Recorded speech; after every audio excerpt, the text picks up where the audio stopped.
Gates. We just finished this beautiful installation for the fence in between two neighbors, and as you can see, this is a full privacy design, so you cannot really see in between two neighbors, in between two separate properties, which is important. Actually, we also did for this job beautiful design side gates which follow the pool code. We're gonna show it to you a little bit later. Follow me and I'll show you what separates Globus from all the other companies on the market. So let's take a look at this beautiful pool gate we did. As you can see, the locks are 5 feet high, following the pool code, and then we have a nice hydraulic self-closing mechanism for the gate, so they pushes the door close automatically. Now, what separates our gates from any other DIY gate kits you can find on the market or order online, we actually have this 45-degree cut heavy-duty aluminum framing with structural inner brackets inside of the gate which follow the gate frame, and this actually makes our gates about 10 times stronger than any DIY gate kit you can find on the market. And now obviously when you have such a beautiful design side gate with the slats and the gaps,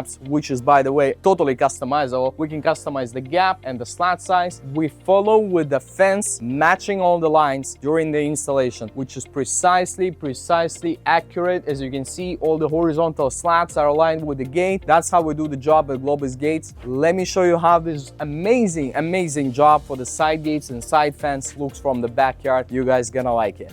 So this is the side fence, and as you can see, the ground actually has pretty steep slope. Couple of ways we deal with the slope. One is actually following the slope with our aluminum slats, so you can see the slats kind of go like diagonal following the slope, which still gives you a plenty amount of privacy and security following throughout the whole slope of this backyard. In case you have dogs, which is very important to actually keep the same height, it prevents the dogs from jumping from one side to the neighbor's side. That's actually one of the ways how we do it.